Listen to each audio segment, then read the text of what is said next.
பெரம்பூரில் விஜயை எதிர்த்து நிற்க அதிமுகவுக்கு பயம் ஏன்? நான் கேட்குறேன். ஃபேஸ் பண்ணுவோம் வா அப்படின்னு நீ கூப்பிட்டீங்கன்னா தைரியம் இருக்குன்னு அர்த்தம். திரு எடப்பாடி பழனிசாமி அந்த இடத்தில் தைரியத்தை இழந்திருக்கிறார் என்றுதான் நான் இப்படி கூட்டணி கட்சிகளுக்கு தள்ளிவிட்ட தொகுதியை பார்க்கிறேன். திரு எடப்பாடி பழனிசாமி அவர்கள் மீது திராவிட முன்னேற்றக் கழகம் தொடர்ந்து ஒரு விமர்சனத்தை கட்டமைத்தது. பாரதிய ஜனதா சொல்படி அவர் நடக்கிறார் என்றது. அது இல்லை என்று அவர் காட்டியிருக்கிறார். டெல்லியில் சொன்னதை தான் இங்கே வந்து அறிவிக்கிறாரு. ஒரு அறிவிப்பாளராக இருக்கிறதுல யூபிஎஸ்க்கு என்ன சந்தோஷம்? கம்பம் ஏமாந்தான் அப்படின்ற மாதிரி ஸ்டாலின் ஏமாந்தான். இந்த தேமுதிகவுக்கு 10 சீட்டு அதில் தான் ஏமாந்தார். அது எப்படி ஏமாந்தார்னு சொல்ல முடியும்? சிஎம்மும் தெரிஞ்சுக்கிட்டார். இந்த மாதிரி விசிகா வந்து தேமுதிக வச்சு தகராறு பண்ணாமல் அமைதியாக இருக்குது, ஆனால் அவர்கள் வேலை செய்யணும், கீழே தலித் ஓட்டு முக்கியம் அப்படின்னு அவருக்கு 2 சீட்டை எக்ஸ்ட்ரா கொடுத்து ஜோலியை முடிச்சிட்டார். மக்கள் நீதி மையம் வந்துட்டு நாங்கள் போட்டி மக்கள் நீதி மையம் பண்ணது சந்தர்ப்பவாதம், பச்சையான சந்தர்ப்பவாதம். தொகுதியை இன்னமும் குறைச்சி கொடுத்துருந்தாலும் அவங்க வந்து திமுக கூட்டணியில தான் டிராவல் பண்ணியிருப்பாங்க. அப்படி இல்லைனாலும் வெளியில வந்து திமுகவுக்கு தான் ஆதரவு கொடுத்துருப்பாங்க. அவங்களுக்கு வேற வழி இல்ல. நீங்க பாஜக ஒரு பக்கம் பலவீனம்ன்றீங்க, இன்னொரு பக்கம் உள்ள நுழைஞ்சிரோன்றீங்க. காங்கிரஸ் பிளஸ் தாவேகா பிளஸ் விசிகான்னு இருந்தா திமுக பின்னாடி போயிருக்கும். தாவேகா காங்கிரஸ் கூட்டணி சேர்ந்திருந்து அந்த கட்சி ஆட்சி அமைக்கும் என்று சொல்லவில்லை. தேர்தல் முடிவு யாருக்கும் மெஜாரிட்டி இல்லாத சூழல் உருவாகி இருக்கும். திமுகவோ அதிமுகவோ கூட்டணி ஆட்சிக்கு சம்மதிக்க வேண்டிய கட்டாயத்திற்கு தள்ளப்பட்டிருக்கும். தி ஃபயர் மீடியா நேயர்களுக்கு வணக்கம். தற்போது நம்முடைய மூத்த பத்திரிகையாளர் திரு துக்ளக் ரமேஷ் அவர்கள் இணைந்திருக்கிறார்கள். பேச நிறைய விஷயங்களுக்கு பேசலாம். சார் வணக்கம். வணக்கம். கூட்டணி பகிர்வு அப்படிங்கிறதுல வந்து இப்போ திரு எடப்பாடி பழனிசாமி அவர்கள் எப்படி வந்துட்டு மற்ற கட்சிகளுக்கு கூட்டணி வந்துட்டு நான் எண்ணிக்கை கொடுக்க போறாருங்கிறது ஒரு பெரிய ஒரு கேள்விக்குறியா இருந்தது. அவரும் கிட்டத்தட்ட 27 இடங்கள்லயே பாஜக கொண்டு வந்துட்டார் அப்படிங்கிறத பார்க்க முடியுது. இந்த கூட்டணி பகிர்வை பத்தி என்ன நினைக்கிறீங்க? ஏன்னா திரு எடப்பாடி பழனிசாமி அவர்கள் மீது திராவிட முன்னேற்றக் கழகம் தொடர்ந்து ஒரு விமர்சனத்தை கட்டமைத்தது. பாரதிய ஜனதா சொல்படி அவர் நடக்கிறார் என்று. அது இல்லை என்று அவர் காட்டியிருக்கிறார். எடப்பாடி பழனிசாமி தான் கூட்டணி கட்சிகளுக்கான எண்ணிக்கையை முடிவு செய்தார், அவர்தான் அறிவித்தார் என்பதை நாம் கடந்த 2 தினங்களாக பார்த்து கொண்டிருக்கிறோம். ஆகவே இது டெல்லியில் போய் அவர் சில சிக்கல்கள், அதாவது ஒரே தொகுதியை 2-3 கட்சிகள் கேட்கின்றன. டெல்லியில் சொன்னதை தான் இங்கே வந்து அறிவிக்கிறாரு. ஒரு அறிவிப்பாளராக இருக்கிறதுல அப்படி அறிவிப்பாளர் சந்தோஷம் அப்படின்னு வந்து பெரியசாமி அவர்கள் கூறியிருக்கிறத பார்க்க முடியும். இல்லை, அப்படி பார்க்க முடியாது. நான் என்ன சொல்கிறேன், கூட்டணி ஆட்சியை பற்றி எப்படி காங்கிரஸ் வந்து பேசியதோ அதே விருப்பம் பாரதிய ஜனதாவுக்கும் இருந்தது. பாரதிய ஜனதாவும் கூட தான் 40 தொகுதி போட்டியிட வேண்டும் என்று விரும்பியது. நாடாளுமன்ற தேர்தலில் 70 சட்டமன்ற தொகுதிகளில் 2024 நாடாளுமன்ற தேர்தலில் கிட்டத்தட்ட ஒரு 70-75 சட்டமன்ற தொகுதிகளில் அதிமுகவை விட பாஜக அதிக ஓட்டு வாங்கியிருக்கு. அந்த ப்ரொப்போர்ஷன் ரேட்டில் ஒரு 40 தொகுதியாவது நமக்கு வேணும்னு பிஜேபியை சேர்ந்த நிர்வாகிகள் நினைத்தாங்க. எப்படி காங்கிரஸ் வந்து கூட்டணி ஆட்சின்ற ஆரம்பித்து கடைசியில் 3 எக்ஸ்ட்ரா சீட்டு ஒரு ராஜ்யசபா சீட்டுன்னு செட்டிலானாங்களோ அதே மாதிரி பாரதிய ஜனதா ஒரு 7 தொகுதிகளை கூடுதலாக பெற்றது. அவ்வளவுதான். பெரும் எதிர்பார்ப்பு இருந்தது, அந்த எதிர்பார்ப்பு நிறைவேறவில்லை. இரண்டாவது, கூட்டணி ஆட்சி நோக்கி இந்த நம்பர்ஸ் எல்லாம் கடைசியில் கொண்டு வந்து எடப்பாடியை தள்ளிவிடும் என்பது திமுகவினுடைய பிரபகண்டாவாக இருந்தது. அது நடைபெறவில்லை. திரு எடப்பாடி பழனிசாமி அவர் தலைமையிலான அதிமுகவை கிட்டத்தட்ட ஒரு 165 தொகுதியில் போடக்கூடிய சூழல் இன்றைக்கு உருவாகி இருக்கிறது. ஆட்சி அந்த 165லையோ 170லையோ போடுறதுனால 118 வந்துருமான்றது தனி கதை. 170ல் 270 போட்டாலும் 118 வரணும், வந்தால் தான் ஆட்சி அமைக்க முடியும். 270 இல்லை இங்கே நம்பரு, ஒரு பேச்சுக்கு சொல்கிறேன். நீங்கள் 234ல் 200 கூட போடுங்க, மக்கள் தான் இறுதி எஜமானர்கள். ஆகவே ஆனால் திமுக கூட்டணிக்கு சமமாக தன்னாலும் போட்டியிடுகிற அளவில் தன் கீழும் ஒரு 6-7 கட்சிகளை கொண்டு வந்து இந்த நம்பரை அவர் கொண்டு வந்து திமுகவை விட விரைவாகவும் பிரச்சனை இல்லாமல் முடித்திருக்கிறார் என்பது எடப்பாடி பழனிசாமியினுடைய அவருக்கு கிடைத்த வெற்றி என்று தான் பார்க்கப்பட வேண்டும். இப்போ வந்துட்டு அப்போ இதுக்கு முன்னாடி எல்லாரும் நினைச்சது என்னன்னா பாஜகவுக்கு அதிகமான தொகுதிகள் ஒதுக்கப்படும், இதில் எடப்பாடி அவர்கள் எப்படி வந்து இதை கையாள போறாரு அப்படிங்கிறதா இருந்தது. இந்த நம்பர்ஸ் பார்த்தோன்னே உங்களுக்கு வந்துட்டு இவர்கள் கை ஓங்கி தான் இருக்குது அப்படிங்கிறது உங்களால் புலப்பட முடிஞ்சிச்சா? ஆமாம், நிச்சயமாக. திரு எடப்பாடி பழனிசாமி தான் இதில் அவருடைய அவருடைய அவருடைய செய்தான் எடுபட்டிருக்கிறது. அவர் என்ன நினைத்தார் அல்லது என்ன விரும்பினாரோ அதுதான் நடந்திருக்கிறது. நீங்கள் கூட்டணி கட்சிகளுக்கு ஒதுக்கி இருக்கக்கூடிய சில தொகுதிகளை பார்த்தா கூட போன முறை மாதிரி தான் பண்ணியிருக்காரு. தண்ட தொகுதியெல்லாம் கூட்டணி கட்சி தலையில் கட்டிட்டார். உதாரணமாக சொல்ல வேண்டும் என்று சொன்னால் தமாகவுக்கு 5 தொகுதி என்னமோ இன்றைக்கி அறிவிச்சிருக்கிறார். அதில் எனக்கு தெரிந்து ஒரு 3-4 தொகுதி நிச்சயமாக திராவிட முன்னேற்றக் கழகம் வெற்றி பெறக்கூடிய தொகுதி தான். அதில் எந்த மாற்று கருத்தும் கிடையாது. ஒற்றஞ்சத்திரத்தை கொடுத்திருக்கிறார். அங்கே தொடர்ந்து வெற்றி பெற்று வருகிறார் இன்றைய உணவுத்துறை அமைச்சர் சக்கரபாணி. நான் கருத்து கணிப்புக்கு போயிருக்கிறேன். அந்த தொகுதியில் அவர் மீது மக்களுக்கு அதிருப்தியே இல்லை. அப்படி செல்வாக்கோடு இருக்கிறார்.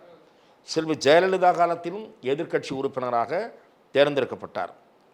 பிறகு தொடர்ந்து 3 முறை அங்கே வெற்றி பெற்றிருக்கிறார். அந்த தொகுதியை போய் நீங்கள் தமாக கொடுத்தா ஜெயிக்குமா? அது என்னென்னா நைஸாக தள்ளி விடுறது. ஏடிஎம்கே நின்று தோக்கவானா, தோக்கிற கணக்கில் இருக்கிற தொகுதி கூட்டணி கட்சியினுடைய தொகுதியாக இருக்கட்டும் அப்படின்றது. அதே மாதிரி வந்த கூட்டணி கட்சிகளை ஜெயிக்க வைக்கிறது தானே இப்போ பெரிய கட்சிகளோட. நான் என்ன சொல்கிறேன், பிரதான கட்சியினுடைய நம்பிக்கை எப்போது வெளிப்படும் என்றால் வலிமையான போட்டியாளர் இறங்கக்கூடிய தொகுதியில் நீங்கள் நிற்கணும். நீங்கள் நின்னீங்கன்னா தான் நான் தைரியமாக இருக்கேன், வா எனக்கும் பாப்புலாரிட்டி இப்போ இன்க்ரீஸ் ஆகிருக்கு, ஃபேஸ் பண்ணுவோம் வா அப்படின்னு நீ கூப்பிட்டீங்கன்னா தைரியம் இருக்குன்னு அர்த்தம். திரு எடப்பாடி பழனிசாமி அந்த இடத்தில் தைரியத்தை இழந்திருக்கிறார் என்று தான் நான் இப்படி கூட்டணி கட்சிகளுக்கு தள்ளிவிட்ட தொகுதியை பார்க்கிறேன். நான் கேட்கிறேன், இந்த தேர்தலில் மிக முக்கியமான சக்தியாக உருவாகி இருப்பவர் விஜய். விஜய் போட்டியிடக்கூடிய தொகுதி பெரம்பூர். ஏன் அதிமுக அங்கிருந்து ஓடுகிறது? பெரம்பூரில் விஜயை எதிர்த்து நிற்க அதிமுகவுக்கு பயம் ஏன் நான் கேட்குறேன். நீ வலிமையான உன் கட்சியிலே மிக ஸ்ட்ராங்கான சிட்டி ஆள் யாரோ அவர் விஜய் எதிர்த்து நிற்பார். அறிவித்திருந்தால் திரு எடப்பாடி பழனிசாமியை பாராட்டி இருக்கலாம். ஆனால் இது நிச்சயமாக தோற்கும், நாம் ஏன் நிற்க வேண்டும், திமுக மோதட்டும் என்று அவர் கூட்டணி கட்சிக்கிடம் தாரை வார்த்து விட்டார். அந்த தொகுதியை தாரை வார்த்து அந்த கட்சி தோற்கும் என்பதால், அந்த தொகுதி தோற்கும் என்பதால் அதை இன்னொரு கட்சியின் தலையில் கட்டிவிட்டார் எடப்பாடி என்றுதான் நான் இதை பார்க்கிறேன்.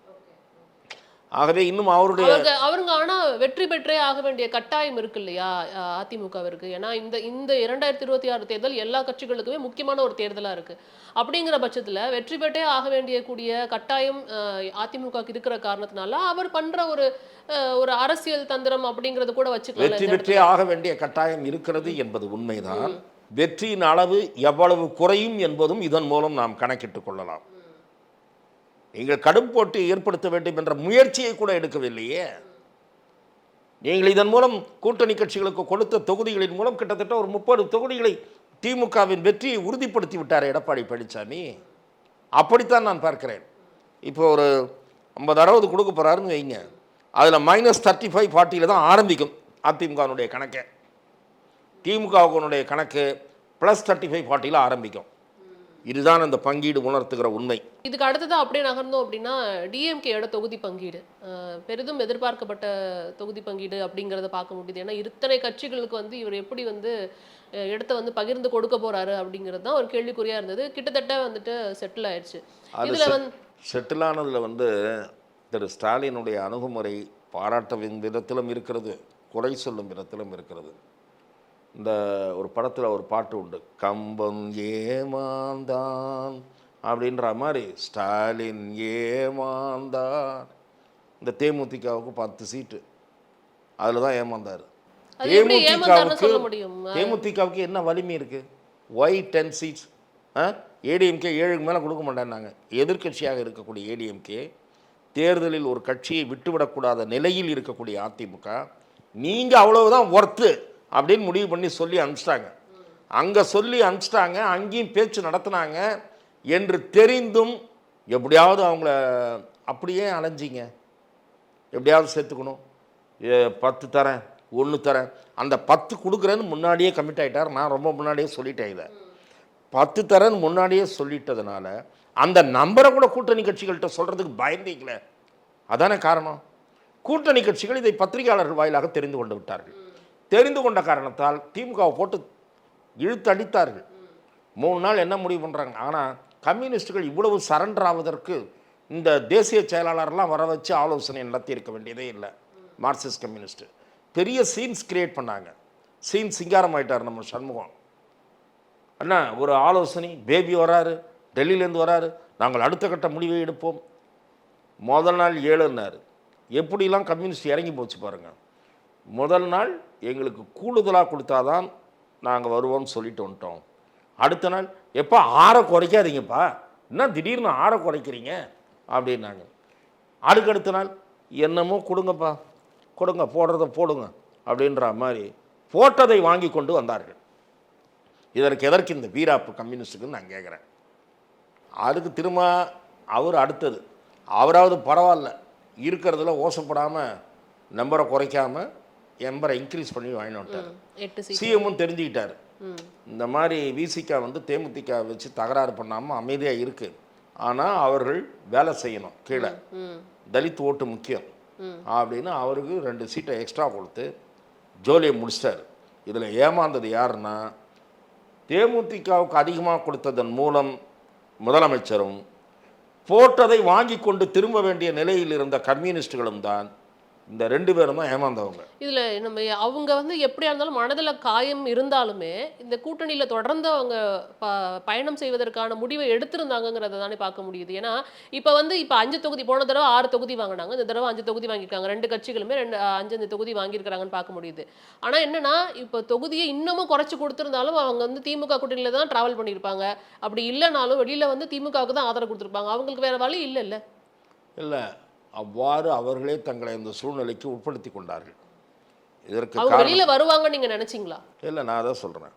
காங்கிரஸ் தன்னுடைய முடிவை மாற்றி எடுத்திருந்தால் விசிகாவோ அல்லது கம்யூனிஸ்ட் கட்சிகளோ கூட மறுசிந்தனைக்கு வந்திருக்கக்கூடும். காங்கிரஸ் தாவேகாவை காட்டி மிரட்டி 3 சீட்டும் ஒரு ராஜ்யசபாவும் வாங்குவதற்கு கடைசியில் சரணடைந்ததைப் போல ஆகிவிட்டதை தவிர, தாவேகா என்கிற ஒரு மாற்று சக்தி களத்தில் இவர்களுக்கு ஒரு வாய்ப்பாக இருந்தது. ஆனால் இவர்கள் மக்களை ஏமாற்றுவதற்காக நாங்கள் மதச்சார்பற்ற அணி, பாஜக உள்ளே நுழைந்துவிடும். அது எப்படி நுழையும் நான் கேட்குறேன்.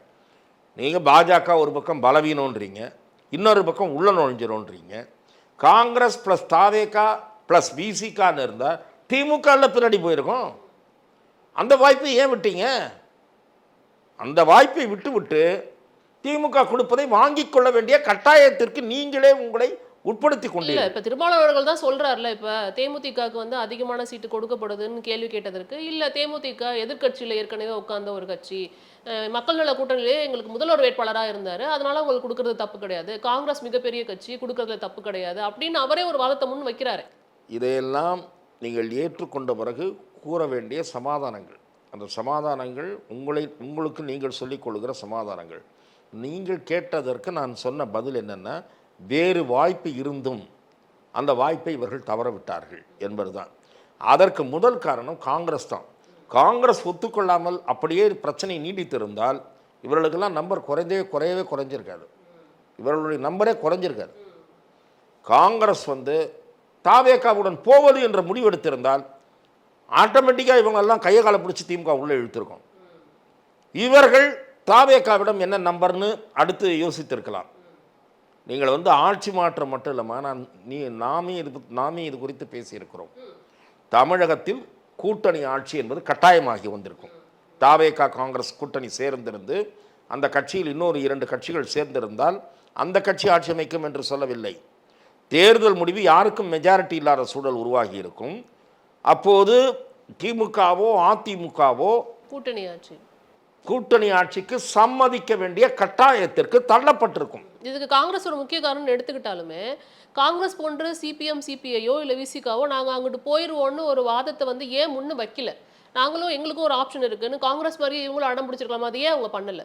அது பண்ணாதது தான் நான் இதுன்றேன். அதாவது அங்கே தான் ஏமாந்தார்கள்ன்றேன். இல்லை, அங்கு தான் இவர்கள் திராவிட முன்னேற்ற கழகத்திற்கு அதனுடைய நிர்பந்தங்களுக்கு அல்லது அதனுடைய அழுத்தங்களுக்கு பணிய வேண்டியவர்களாகிவிட்டார்கள். நீங்கள் உங்களுக்கு வேறு இடம் இல்லைன்னு ஏமா நீங்கள் நினச்சிங்க? அங்கே தான் நான் கேட்குறேன். போக்கிடம் இல்லையா உங்களுக்கு என்று தான் நான் கேட்கிறேன். அறிவாலயத்தை விட்டால் வேறு போக்கிடம் இல்லையா என்கிற சூழலுக்கு நீங்களே ஏன் உங்களை தள்ளி கொண்டீர்கள்? தள்ளி கொண்டு விட்டு இப்போ வந்து விஜய் ஒன்றும் இல்லை அப்படின்னு பேசிகிட்டு இருக்கீங்க. விஜய் ஒன்றும் இல்லையா இருக்கான்றது மக்கள் முடிவு பண்ண போகிறாங்க. விஜய் என்கிற சக்தி ஒன்று ஆல்டர்னேட்டிவ் ஆப்ஷன் இருந்தது. அவரும் உங்களை மாதிரி தான் பிஜேபியை எதிர்க்கிறேன்னாரு, திமுகவையும் எதிர்க்கிறேன், பிஜேபி எதிர்க்கிறேன், சமமாக எதிர்க்கிறேன்னாரு. நீங்கள் திமுக ஆட்சியினுடைய தவறுகள் அத்தனையும் கண்டித்து விட்டு, மென்மையாக வருடி கொடுத்து கண்டித்து விட்டு, தொழிலாளர் விரோத ஆட்சி திமுக ஆட்சி பேசியதா இல்லையா மார்க்சிஸ்ட் கம்யூனிஸ்ட் கட்சி? தொழிலாளர் விரோத ஆட்சி தொடரட்டும்னு எப்படி எந்த முகத்தோடு போய் பேச போகிறீர்கள்? தலித் மக்களுக்கு எதிரான குற்றங்கள் அதிகரித்து கொண்டிருக்கின்றன சொன்னாரா இல்லையா திருமாவளவன்? குற்றங்கள் அதிகரிக்கக்கூடிய ஆட்சி ஏன் தூக்கி பிடிக்கிறீர்கள்? ஆகவே மாற்று சக்தியாக தன்னை முன்னிறுத்தி கொண்ட விஜய் பயன்படுத்தி கொள்ளாதது இவர்களுடைய தவறு என்று நான் பார்க்கிறேன். இப்போ காங்கிரஸ் இங்கே ஒரு விஷயம் பண்ணாங்க. அது கிட்டத்தட்ட அது மறைமுகமாக பேச்சுவார்த்தை நடக்குதுங்கிற மாதிரியான செய்திகள் பரவப்பட்டது அப்படிங்கிறது தான் பார்க்க முடியுது. அது மாதிரி திருமாவளவன் அவர்களும் பண்ணிருக்கலாமோ அப்படின்னு தோணுச்சு. அதனால தான் அந்த கேள்வி முன்னாடி வச்சேன். இல்லை அதாம ஒரு கூட்டணியை மாற்றி போகும்போது அந்த அணியினுடைய வெற்றி எவ்வளவு தூரம் சாத்தியப்படும் என்பதையும் ஒரு கட்சி சிந்தித்தான் முடிவெடுக்கும். காங்கிரஸ் தாவேகாவோடு சேர்ந்திருந்தால் திரும்பவும் யோசித்திருப்பார். ஏன்னா நம்ம எல்லாரும் போய் சேரும்போது அந்த நம்பர் ஆஃப் பர்சன்டேஜ், அந்த அணியினுடைய பர்செப்ஷன் எல்லாம் சேஞ்ச் ஆகும். திமுகவினுடைய பர்செப்ஷன் பலவீனமாகும். திமுக அதிமுக ரெண்டுத்துக்கு மத்தியில் இவர் ஒரு ஃபோர்ஸாக எமர்ஜ் ஆவார். அப்போ அந்த ஓட் ஷேர் இருக்குது பாருங்கள், சீட்டாகவும் கன்வெர்ட் ஆகும். வெறும் விசிகா மட்டும் டிவிகேவோட சேர்ந்து இருந்ததுன்னா அந்த ஓட் ஷேர் டிவிகே மூலமாக விசிகே மூலமாக டிவிகேவுக்கு எவ்வளோ கூடுதோ அது சீட்டாக கன்வெர்ட் ஆகுமான்றது கேள்விக்குறியாக தான் இருக்கும். அது குறித்து சிந்தித்து அவர் தனது நிலையை மாற்றி கொண்டிருக்கலாம் என்று தான் நான் பார்க்கிறேன். நிச்சயமா. இப்போ திமுக மற்ற இந்த கூட்டணி கட்சிகளை கையாண்ட விதத்தை பற்றி நீங்கள் என்ன நினைக்கிறீங்க? திராவிட முன்னேற்ற கழகம் நல்ல முறையில் தான் கையாண்டாங்க. மக்கள் நீதி மையம் நாங்கள் போட்டி மக்கள் நீதி மையம் பண்ணது சந்தர்ப்பவாதம், பச்சையான சந்தர்ப்பவாதம். நீங்கள் என்ன அவ்வளோ பெரிய மானஸ்தரா நான் கேட்குறேன். திமுக மீட்டிங்கெல்லாம் போய் திமுக பேச்சாளர் மாதிரி பேசிகிட்டு இருக்கீங்க. இப்போ என்னமோ டார்ச் லைட்டில் போட்டியிடக்கூடாதுன்ட்டாங்க, உதயசூரியனில் போட்டியிடணும்னு சொல்லிட்டாங்க. எங்கள் ஆளுங்கள்லாம் டார்ச் லைட்டில் தான் போட்டிடணும். உங்கள் ஆளில் ஒருத்தர் கூட எலெக்ஷனில் நின்று ஜெயிக்கணும்னு நினைக்கலையா? யாருக்கு அதில் ரீலாக சுற்றுறீங்க? போய் அறிவாலயத்தில் போய் ராஜ்யசபா வாங்கிட்டு இருந்தப்போ உங்களுக்கு இனித்ததா நான் கேட்குறேன். உங்களுக்கு பதவி வேணுன்றப்போ அப்போ தெரியலையா உங்களுக்கு இந்த சுயமரியாதை உணர்வுல்ல? ஆகவே இவர் பெருந்தன்மையாக நடந்துக்கிட்டாராம், அவர் தியாகம் பண்ணிட்டாருன்னு முதலமைச்சர் பாராட்டுறாராம். என்னங்க கதை விட்றீங்க இங்கே நாட்டில்? 2 பேரும் சேர்ந்து சீன் போடுறீங்க. கமலஹாசன் செய்தது சுயநல அரசியல். தனக்கு பதவி வந்தது, அது இருக்குது போதும். கட்சிக்காரனுக்கு பதவி வந்தால் என்ன, வரலன்னா என்ன? என்னோடு இருப்பவர்கள் எல்லாவற்றையும் புரிந்து கொண்டு இருப்பவர்கள் தான் என்னோடு இருக்கிறார்கள். என்ன உங்களோட எத்தனை பேர் இருக்கான்? சல்லடை போட்டு தேடினா உங்களை தான் 2 சீட்டு 3 சீட்டு கட்சின்ட்டாங்கல்ல. அப்புறம் என்ன டார்ச் லைட்டில் என்ன சூரியன் லைட்டில் என்ன உங்களுக்கு 30 சீட்டாக கொடுக்குறாங்க? கொடுக்கறது 2 வாங்கிட்டு வருவீங்களா? சும்மா டார்ச் லைட்டில் நிற்க சொல்லிட்டாங்க, சூரியனில் நிற்க சொல்லிட்டாங்க, டார்ச் லைட்டு கூடாதுன்ட்டாங்க. நீங்கள் தான் டார்ச் லைட்டை தூக்கி டிவியில் அடிச்சிங்களா? அப்புறம் தான் டார்ச் லைட்டு அதை உட்காந்து தேடிட்டு இருக்கீங்க. டார்ச் லைட்டு டிவியில் அடிச்சுட்டு போய் அறிவாலயத்தில் சங்கமம் ஆயாச்சு. அப்புறம் என்ன இன்னும் உங்களுக்கு மான ரோஷம்லாம் நான் என்ன பார்த்துட்டு நான் மானஸ்தேன்? யார் நம்புவா சொல்லுங்கள்? கமலஹாசன் திமுகவினுடைய கொள்கை பரப்பு செயலாளர் மாதிரி ரொம்ப நாள் ஆச்சு. இப்போ நான் அறிவாலயத்தில் போய் அப்படி ஆக்கும் இப்படி ஆக்கும். உடனே நம்ம முதலமைச்சர் அவருக்கு 2 சீட்டு மிச்சமானதுனால ஒரு 2 வாரத்தை கூடியே பாராட்டிட்டு போகலாம். இப்போ என்ன பாராட்டுறதுல என்ன பஞ்சம்? சும்மா அது ஒரு நாள் பேப்பரில் செய்தி ஆகும். கமலஹாசன் தியாகி, அவருடைய தியாகம் என்னை வியக்க வைத்தது. அவர் பங்குக்கு அவர். தேர்தல் களம் சூடாயிடுச்சு, நிறைய பேர் பரப்புரையில் இறங்கிட்டாங்கிறத பார்க்க முடியுது. நீங்கள் யாருக்கு என்ன சொல்லணும்னு நினைக்கிறீங்க சார்? ஏன்னா பரப்புரை தொடங்கிருச்சு அப்படிங்கிறத பார்க்க முடியும். ஆகவே களத்தில் தேர்தல் அரசியலில் அவருக்கு தீவிர ஈடுபாடு இருந்தால் மக்களை சந்திக்கிற பயணத்தை தொடர வேண்டும். பத்திரிகையாளர்களை சந்தித்து அவர் பல்வேறு பிரச்சனைகள் குறித்து அவரது பார்வை என்ன என்பது தெரிய வேண்டும். அதை பொறுத்து தான் அவரது ஆதரவு பெருகுவதும் குறைவதும் இருக்கிறது. 27ஆம் தேதி வேட்பாளர்களை அனௌன்ஸ் பண்ண போகிறதா சொல்கிறாங்க. மாமல்லபுரத்தில் வச்சு 100 வேட்பாளர்களை இன்ட்ரடியூஸ் பண்ண போகிறதா சொல்கிறாங்க 27ஆம் தேதி. Why you are avoiding media continuously? I can't understand this. MGR மீடியாவை சந்திக்கவில்லை என்பது இன்றைய இளைஞர்களுக்கு தெரியுமா? இன்றைய பத்திரிகையாளர்களுக்கு எம்ஜிஆர் அவர்களும் சரி, செல்வி ஜெயலலிதா அவர்களும் சரி, கோபா சேவாக இருந்தபோது செல்வி ஜெயலலிதா எம்ஜிஆர் மறைவுக்கு பிறகு மீடியாவை சந்தித்திருக்கிறார். நாள்தோறும் அசோகா சாலையில் சந்திப்பார், போயஸ் கார்டனில் சந்தித்திருக்கிறார். செல்வி ஜெயலலிதா மீடியாவை சந்திக்க தயங்குபவர் அல்ல. ஆட்சி வந்த பிறகு மீடியா சந்திப்பு என்பது மிக பெருமளவுக்கு குறைந்து விட்டது. ஆனால் இவர் நீங்கள் செல்வி ஜெயலலிதாவை வடபுலத்து பத்திரிகையாளர்களோ சென்னையை சேர்ந்தவர்களோ சந்திக்க வேண்டும் என்று நேரம் கேட்பதற்கு யார் என்று ஒரு ஆள் இருந்தது, கான்டாக்ட் பர்சன் இருந்தது. இவருக்கு யார் கான்டாக்ட் பர்சன் நான் தெரிந்து கொள்ள விரும்புகிறேன். ஆகவே பல்வேறு மக்கள் பிரச்சனையை இன்னும் அவர் அழுத்தமாகவும் வீரியமாகவும் பேச வேண்டும். இளைஞர்கள் பெரும் ஆதரவு அவருக்கு அளிக்கிறார்கள். களத்தில் அவர் முக்கிய போட்டியாளராகத்தான் இருக்கிறார். அவரது செல்வாக்கு உயர்வதும் அல்லது குறைவதும் அவரது செயல்பாட்டை பொறுத்து இருக்கிறது. இதுதான் நான் சொல்ல விரும்பிய செய்தி. நிச்சயமா சார். ஸோ உங்களோட நேரத்திற்கு நன்றி. அடுத்தடுத்த கட்டம் எப்படி நகருதுங்கிறத பார்க்கலாம் சார். உங்களோட நேரத்துக்கு நன்றி. வாய்ப்புக்கு நன்றி.